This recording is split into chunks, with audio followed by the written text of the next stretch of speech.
influence and impact are two completely different animals. Influence trumps impact. Influence is true clout.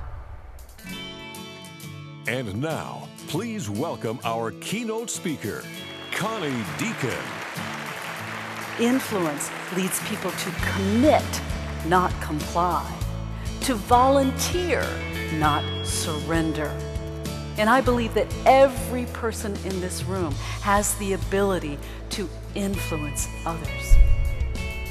When you influence people, you inspire action, you drive results, you lead to transformation. Are you here in meetings because you want to have a moment of impact on people? No. You're here because you want to have a lasting influence. You want people to take that information outside of this room, implement it, and change their lives.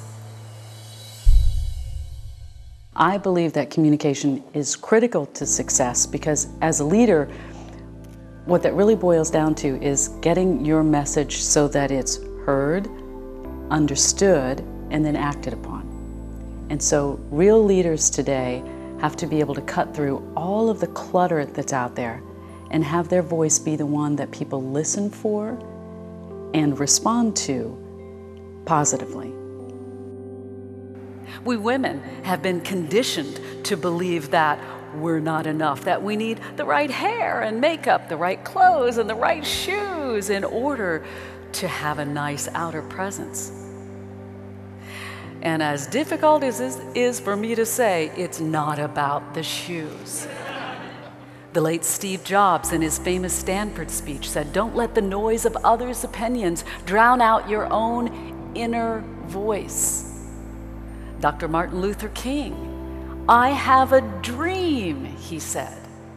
Not, "I have a 17-point plan that I think might work." He was centered in inner boldness. Connie doesn't want me to say too much about her. I find that fitting since she's the author of Talk Less, Say More, which, by the way, has been the #1 book on iTunes globally. Please welcome Connie Dieken. Did you realize every time you give a presentation, there are actually 3 presentations happening?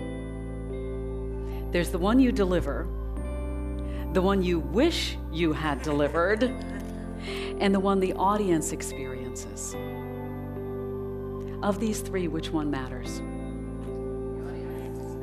Only the one the audience experiences. I believe presentations today are deeply broken. Deeply. We have people hosting readathons who have wall-to-wall slides and they're reading it to people. How many of you have been in a presentation like that recently? How is that working for you? And that's really the crux of leadership, because today there's so much what I call communiclutter, meaning there are so many messages bombarding people that if you are a high-performance communicator, you can get your message across no matter what the difficulties may be.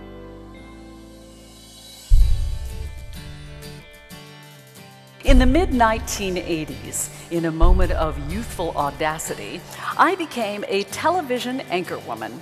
Perhaps you remember the type. I had big hair and bigger shoulder pads. My first lucky break, I was recruited by an NBC-owned station. The suits were looking for a female to anchor the evening news, and apparently I looked the part. A few weeks after I arrived, it was time for a hair trim, so I asked the suits, where should I go? They sent me to their preferred stylist. There I am in the stylist's chair. He's chatting and cutting, telling me how he's made his name by cutting anchor women's hair. And all this time, he has me turned away from the mirror until he's ready for his big reveal. When he spins me back around, I see that my hair has shrunk significantly from here to here. But I just wanted a trim, I said. Oh no, honey, he said, you need a defining look. In fact, what you really need is jet black hair. All the anchors have blonde hair. With jet black hair, you'll really stand out. You'll have impact. Now, I'm still getting a grip on this hair scare, so I ask him to call the news director to ensure this is okay before he turns me into Elvira.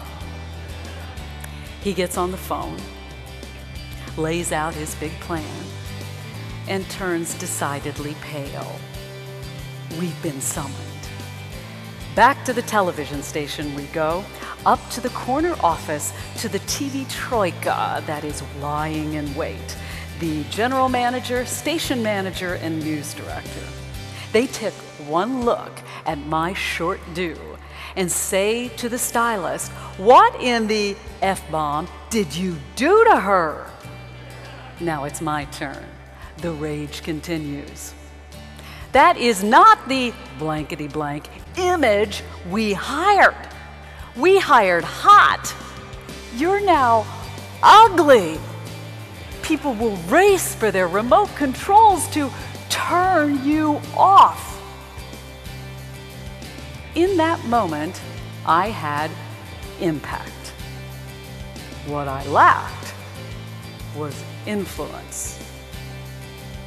I've spent the last decade studying the dynamics of influence and discovering what it was that causes some people to have moments of impact and other people to have lasting influence.